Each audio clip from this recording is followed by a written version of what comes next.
Eu tô até desnorteado um pouco com esse jogo. E, cara, a Bélgica, assim, não é que eles quase caíram porque Senegal teve sorte, porque Senegal jogou fechadinho no contra-ataque, não. Senegal botou a Bélgica na roda. No final do jogo, a Bélgica não tinha nada. Tava só o bagaço da laranja. Os caras estavam mortíssimos. Eles estavam incorporando a eliminação, eles estavam se sentindo eliminados antes do jogo acabar. Não tinha nada nesse time da Bélgica. E, assim, de forma inexplicável, só no futebol mesmo, eles acham dois gols absolutamente do nada. E no final das contas, ainda ganham a partida. Cara, assim, é inacreditável o roteiro cruel que foi preparado pra Senegal hoje. Porque os caras mereceram muito, velho. Os caras fizeram o jogo da vida aqui. Cara, essa partida foi completamente insana. Né? Certamente um daqueles jogos que tu não espera tanto assim, né? Não gera um hype tão grande quanto, sei lá, se a gente tiver um França e Inglaterra, por exemplo, tô chutando, né? Mas que, cara, entregou tudo realmente. Cara, é até difícil saber por onde começar, né? Mas acho que o primeiro grande lance da partida é quando vem um cruzamento na área, depois de uma bela jogadinha aqui do Mané com o Jacobs, acho que é o lateral esquerdo, né, de Senegal. Eles cruzam a bola pra área e tem uma raríssima falha do Courtois. O Courtois, ele sai e ele não consegue tirar a bola do caminho do gol, basicamente. Ele dá uma amortecida na bola e ela sobra com o Sarr aqui, né? O Sarr jogando de centroavante, aquele do Crystal Palace. E ele consegue finalizar meio que caindo, tanto é que ele se vê nesta posição. A bola vai na trave e ele caído no chão, ele tenta girar assim, né, pra mandar pro gol e acaba mandando pra fora. Numa chance, assim, claríssima. E, cara, o Courtois falhando em jogo grande. Não é uma coisa muito comum, não. Mas Senegal já mostrou como é que é jogar. Porque a gente viu o primeiro tempo e via essa situação aqui.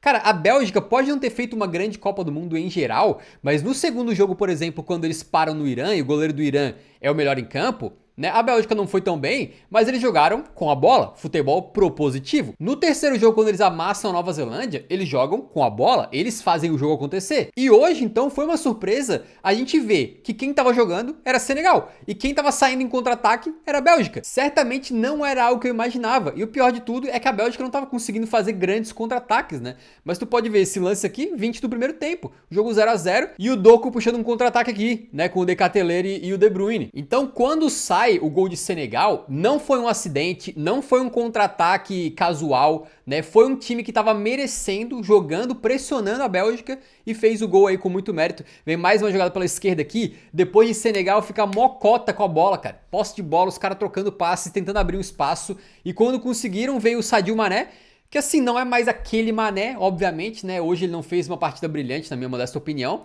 mas o cara ainda corre, ainda se doa e em termos de qualidade técnica ainda tem umas cartas na manga, né? Por exemplo, esse cruzamento que ele faz aqui, que é maravilhoso pro Ismaila Sarr, que tá dentro da área, ele manda a cabeçada na trave de novo, né? De novo. E o Diarra de Senegal é o mais rápido a reagir aqui e meter essa bola pro fundo do gol. Com o gol vazio, basicamente, né? Quem deu uma dormida nessa aqui foi o De Kuyper. Nesse tipo de lance eu sempre tenho a impressão que o atacante ele tá muito mais ligado esperando um rebote do que o zagueiro, né? O zagueiro se enxutou, o zagueiro fica olhando.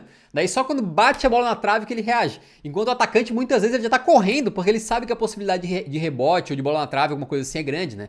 Então o Diarra foi o primeiro a reagir, mandou pro fundo do gol, meteu o seu golzinho e Senegal jogando.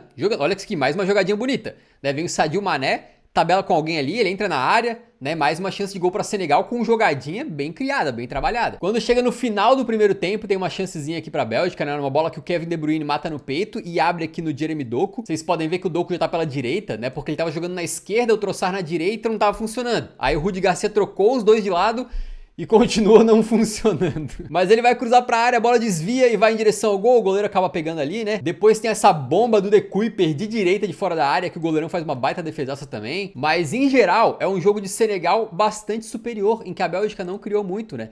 No começo do segundo tempo tem essa chance aqui que o Diarra acaba perdendo um gol. Assim, não digo feito, mas um gol, uma chance muito clara, né? Mais uma jogada pela esquerda aqui da Bélgica que tava sofrendo muito. Vem cruzamento, eu acho que é do Mané, né? E o nosso querido Diarra aparece aqui na marca do pênalti, cara, de frente pro gol. É claro que tinha um camarada na frente dele pra bloquear, mas ele tentou tirar demais, ele mandou bem longe do gol até, né? Não conseguiu nem acertar o alvo, que era uma chance claríssima. E aí, pro desespero dos belgas aqui, esse cara não se acreditava, saiu o segundo gol do Senegal. Num lance, cara, que ele assim, é de uma qualidade técnica, esse lance, que é impressionante. Primeiro, o lançamento do Niakate, tá? Que é um zagueiro. O maluco veio pra cá e mandou essa bola pra frente de forma maravilhosa, perfeito. A técnica do Ismaila Sarr pra pegar uma bola, que rapaziada, não só tá vindo de 50 metros de distância. Como a bola faz um arco, ela tá vindo do alto. E meio que atrás dele, né? Ele tá correndo em direção ao gol, a bola tá vindo daqui. E ele consegue de alguma maneira virar o corpo e matar essa bola sem que a bola fuja muito, cara. Ele consegue controlar de forma quase perfeita. A dificuldade de se fazer um negócio desse é insana, pô. Tudo em alta velocidade ainda. O que ele fez aqui é um gesto técnico absolutamente de elite. 10 de 10. É praticamente impossível fazer algo melhor do que ele fez aqui. Ele bota na frente essa bola, ainda consegue tancar no corpo a chegada do Teat, que estava ali pressionando, empurrando ele, para finalizar de forma perfeita, deixando o Courtois pregado, porque foi de muito perto, bem de frente, com força, né? O Courtois não conseguiu se mexer, e o Senegal nesse momento fazia 2-0, e rapaziada, de forma muito, muito merecida. Tem que deixar isso claro. Tá? Não foi um acidente, não. O Sarr chegou a 4 gols em 4 partidas nessa Copa. Depois de fazer uma temporada brilhante pelo Crystal Palace e entrar pra história dos caras, agora ele também faz uma Copa brilhante. E jogando fora da posição dele, né? Porque no Palace ele joga aberto. E aqui ele jogou como centroavante. O Rudi Garcia, técnico da Bélgica, cara, ele fez uma coisa que, assim, precisa ter coragem, tá? Precisa ter muita coragem e acabou dando certo. Meio que certo por linhas tortas, mas deu certo. Porque com 55 minutos, ou seja, não é nem no finalzinho do jogo, né? É um pouquinho depois da virada do intervalo ali, ele tira simplesmente o Jeremy Doku e o Kevin De Bruyne. Talvez os dois maiores nomes dessa seleção da Bélgica aí, junto com o Trossard, né? São dois caras que, em geral, tu fica com aquela assim, pô, vou tirar ele, não vou tirar porque a qualquer momento eles podem fazer diferença. O Kevin De Bruyne pode estar mal, né? Hoje fez uma partida bastante abaixo, mas a qualquer momento ele pode achar um passe pra alguém. O Jeremy Doku pode não ter recebido tanta bola hoje, não conseguiu fazer os dribles dele, mas a gente sabe que se ele tiver uma ocasião de 1 contra 1, ele pode matar o adversário ali e fazer um gol. Né? Então são caras que, em geral, eu não tiraria. E são estrelas do time. Certamente eles têm um peso não só em termos de qualidade dentro da equipe, mas também em termos de autoridade, de hierarquia dentro desse elenco. E o Rudi Garcia falou, cara, tão mal, tchau. Tirou os dois, cara, e botou o Raskin, que é o meio campista, e o Luque Bacchio, né, que é um ponta aí. Ele foi ousado, beleza? Funcionou? Não funcionou.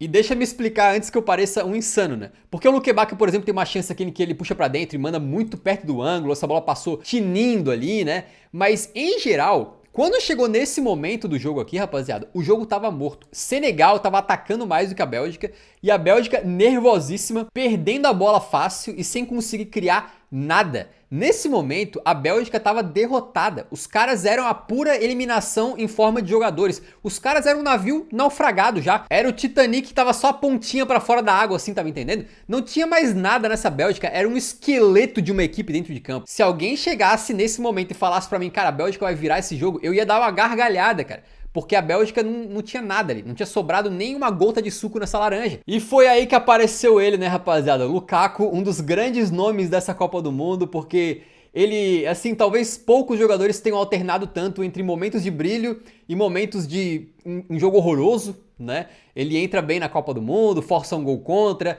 aí depois ele faz aquele jogo como titular, onde ele vai muito mal, depois ele volta pro banco e mete um gol no jogo anterior, aí ele mete um gol nesse jogo vindo do banco também, numa bola que foi dividida aqui, né? Acabou sobrando com o Meunier, que tinha entrado durante o jogo, ele cruza e o Lukaku da massa aparece aqui no primeiro pau para desviar de pé direito, rapaziada, botar no teto da rede ali e fazer o 2-1 para a Bélgica num momento que simplesmente não parecia ser possível que a Bélgica fizesse um gol sequer. Muito mais empatar ou virar o jogo. Só que a gente sabe que um gol numa situação dessa, ele muda completamente o anímico do time. Porque se 2-0 o time pensa, pô, vai ser impossível, não vai dar. Quando tu faz um gol, agora só falta um. Só falta um, qualquer coisa pode acontecer. Né? Os caras começam a acreditar. E eis que sai o gol do Tielemans, né? Numa bola que o Trossard manda pra área. E o Tielemans de cabeça sobe e ele conta com um pequeno empurrãozinho no zagueiro ali, tá? Empurrão desse tipo não está sendo marcado nessa Copa do Mundo. Inclusive os jogadores têm que aprender isso, que eles podem usar isso a seu favor, né?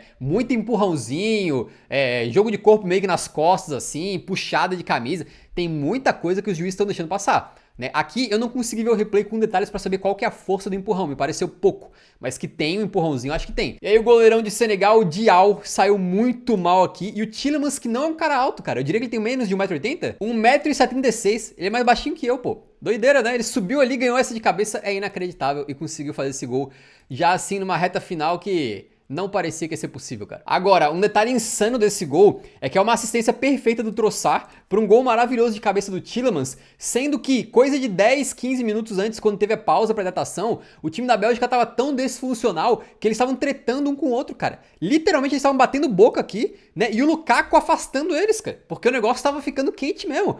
Né? E aí, no final das contas, a Bélgica empata com a assistência de um pro gol do outro. A assistência na base do ódio, né? Quando vai pra prorrogação, mesmo assim, Senegal tem a chance de vencer o jogo, né? Quando vem uma bola aqui da direita, eu acho que é daquele guri Ndiaye, né? De 18 anos, do Bayern de Munique, que ele toca aqui para o Mbaye, é aquele do PSG que fez um golaço nessa Copa, né? E o Mbaye com todas as chances de fazer o gol, porque vocês podem ver que o canto esquerdo dele, aqui no caso o canto direito do goleiro, né? Tava muito aberto, mas ele acaba tirando demais, rapaziada. Mandou pra fora de canhota, ele teve a bola do jogo ali pra matar o jogo pra Senegal, né? E aí no lance decisivo, né, o Diego Moreira, que tinha entrado pela esquerda, e na minha opinião tava participando muito do jogo, mas ainda como um jogador muito cru, errando muito, né? Apesar de que dá pra ver que ele tem talento, ele é um cara muito ágil, driblador e tal. Ele não tava conseguindo acertar tanto, dessa vez ele bota um cruzamento pra dentro da área, vem uma dividida ali, a bola sobra com o Luque Bacchio, que também tinha a chance de matar o jogo, mas acabou finalizando de perna direita e mandou no travessão. Eu achei que não tinha sido nada, que tinha sido uma disputa normal aqui entre esses dois jogadores, né? Mas aí foi pro VAR, rapaziada. E eu mudei muito de opinião, porque no momento inicial eu pensei, velho, não foi nada. O Tielemans botou a perna na frente de propósito pra ser derrubado, né? Mas depois que mostra por vários ângulos, cara, eu acho que fica assim uma impressão de que não daria pra não marcar. Porque, tipo assim, é claro que pode ter uma malícia do Tielemans ali de querer se adiantar pra ser chutado, né? Mas no final das contas, se tu pensar no futebol como um todo, né? O cara de Senegal, que é o Lamine Camara, ele não tem intenção nenhuma de fazer o pênalti, né? Ele cai primeiro no chão, ele vai dar o carrinho, depois ele tenta tirar a perna ainda pra não bater no Tielemans. Só que é uma disputa de bola em que, querendo ou não, o Tielemans chega na frente. O Tielemans chegou na frente. Ele se adiantou, cara. Ele tinha prioridade na bola, digamos assim. Né? Porque ele chegou antes, cara. Ele chegou antes. Ele plantou o pé dele no chão pra dominar essa bola, ou sei lá o que ele queria fazer ali. Mas certamente ele chegou antes. E aí tem um toque por trás. Tem um chute nesse pé de apoio do Tielemans aqui. Então é difícil falar que não daria pra marcar. Eu fico muito lembrando sempre daquele pênalti do Endrick contra a Croácia, que eu sempre falo pra vocês, né? Mas aquele lá é diferente, cara, porque naquele pênalti do Endrick, e em outros aqui que eu também já comentei, né? O jogador abre a perna muito pro lado, assim, pra forçar um contato de uma forma completamente antinatural, né? Ele estica a perna só pra ser atropelado. Nesse caso aqui, talvez seja essa a intenção do Tielemans, mas ele tá indo pra bola, ele tá inteirinho na bola aqui, ele chegou antes. Né? Não tem como dizer que ele esticou a perna num ângulo maluco pra ser chutado. Não, ele veio e ganhou a frente. Né? Então, cara, isso aqui tá me lembrando um pouco aquele gol anulado do Vini Júnior também. Que naquele gol anulado do Vini foi ao contrário, né? O Vini ganha a frente, aí o cara chuta ele e o juiz marca a falta do Vini. Aqui, se fosse aquele mesmo juiz, o juiz marcaria a falta do Tielemans. Mas no caso, cara, olha, e assim, é polêmico, né? Eu tenho certeza, mas vendo 300 mil vezes aqui, porque ficou muito tempo no VAR, a minha impressão é que é penal. E aí, Senegal certamente bateu o flashback neles, porque a gente lembra que a Copa Africana de Nações gerou toda aquela treta por conta de um pênalti migué em cima do Brahim Dias no finalzinho, né, no último lance, basicamente. Então, certamente os caras estavam ali numa situação emocional muito complicada. Não só se tinha esse flashback da Copa Africana de Nações, como, tipo assim, eles tinham um jogo Cara, eles estavam com um jogo ganho, rapaziada. Eles estavam com 2-0 e jogando mais que a Bélgica. Eles estavam vendo a Bélgica completamente falida tecnicamente. Senegal teve, cara, a um pelinho da vitória, né, naquele 2-0 ali. E aí os caras tomam empate e perdem dessa maneira. Ainda esse camisa 6 aqui, acho que é o 6, né? É o Cis, o zagueiro. Eu não sei se ele mete a mão dentro do ouvido do Diego Moreira ou o quê, mas ele provoca o cara e toma uma cotoveladinha atrás assim. E aí fica na marca do pênalti ali, cara, 3 minutos, né, como se tivesse tomado um tiro na barriga. E aqui também tem uma coisa interessante que eu vendo a transmissão não percebi, mas a repórter da Telemundo, que era a emissora que eu tava assistindo aqui esse jogo, ela disse que aconteceu o seguinte: o Rudi Garcia, técnico da Bélgica, foi pro Lukaku e falou: você cobra o pênalti, você cobra. Aí o Tielemans, que é o capitão da equipe, pegou a bola, o Lukaku falou: não, eu cobro. Aí o Tielemans falou: não, eu cobro. Aí o Lukaku insistiu, falou: cara, eu vou cobrar. Aí o Tielemans deu a bola pro Lukaku, o Lukaku se preparou, botou a bola na marca da cal, a transmissão começa a mostrar aqui o histórico de pênaltis do Lukaku, tudo indica que o Lukaku vai bater, mas depois não sei o que aconteceu, o Tielemans vem, pega a bola e vai pra batida, e ainda bem pra Bélgica que ele pegou, porque o que ele bateu, um pênalti, cara, Copa do Mundo, o país inteiro dele nas costas dele, no último lance basicamente de uma prorrogação de um jogo insano. O que ele bateu com frieza no coração é inacreditável. O cara conseguiu fazer um golaço de pênalti. Porque basicamente ele não chuta pro gol, ele empurra a bola no ângulo, ele passa. É como se tivesse um jogador sentado no travessão ali no ângulo, pedindo a bola, que é assim, né? E ele falou, toma, e mandou ali. Com uma categoria. Cara, nesse momento, velho, assim, tu vê o gesto do Tielemans antes, olha a cara dele, olha a cara de sereno. Ele tava assim, ó, ele tava esticando o pescoço antes da batida, com essa cara de sereno. E a gente faz a comparação com aquela eliminação da Alemanha, em que saiu relatos de que a Alemanha não conseguia encontrar um sexto batedor porque estavam todos os jogadores se borrando de medo. Inclusive o Goretzka, que parece que chamaram ele 2 vezes pra bater, ele falou, não bato. E o Tielemans, pelo contrário, falou, o pênalti não é teu nada, é meu. E bateu com uma frieza que, cara, eu não conseguiria, cara. Se fosse eu não ia nem conseguir caminhar de tanto que as minhas pernas não tá tremendo. O bicho sai gigantesco desse jogo aqui. O Rudi Garcia, que é o técnico da Bélgica, fez substituições corajosas, que no começo não deram certo, mas como deu certo no final das contas, ele também sai grande. Né? Agora quero ver alguém contestar alguma decisão desse cara. E o Tielemans ganha uma moral. Eu tenho certeza que no país dele, nesse momento, o herói aqui é o Tielemans, né? Ele ganha uma moral dentro dessa seleção que é absurda, pô. Ele já é um cara que fez uma boa Copa, né? Jogando mais pra trás, então ele nem sempre se destaca com gol e assistência, porque ele é basicamente um volante de armação. Quando a Bélgica tá atacando, vai quase todo mundo pra frente e o Tielemans fica ali naquela posição na frente da zaga, né? Circulando e tal, tentando achar passes. Mas o bicho, o que ele fez hoje? Marcar um gol de cabeça não sendo muito alto naquela situação e depois cobrar esse pênalti dessa maneira, pedindo pra bater, é doideira, rapaziada. Uma vitória da Bélgica de virada, lembrando aquela vitória contra o Japão, né? Vocês lembram aquela Copa do Mundo que o Japão fez 2-0 e tomou de 3-2 no final, com um lance ainda... No Japão foi pior, né? Porque foi o Japão inteiro pra um escanteio lá e tomou gol no contra-ataque do 3-2. Mas aqui, cara, realmente pra Senegal não vai ser uma noite fácil de dormir, principalmente pra esse garoto Lamine Camara, que foi ele que fez o pênalti e o bicho tava desolado depois da partida. O bicho tava chorando muito, cara. O bicho, assim... Vai ser difícil. Imagina tu saber que foi tu que fez o penal que eliminou a tua equipe, né? No final das contas, eu acho que se fosse por mérito, assim, seria Senegal na próxima fase. Eu gostei mais do jogo deles, achei que eles dominaram a Bélgica em grandes partes da partida aí. Agora, quando a gente tem um jogo insano desse tipo, né? A gente tem que apreciar o entretenimento, o espetáculo, o valor histórico que tem uma partida completamente insana dessa aqui. Ela desafia qualquer leitura tática, ela desafia qualquer bom senso, qualquer previsão que qualquer um fez, né? É simplesmente o caos em forma de futebol.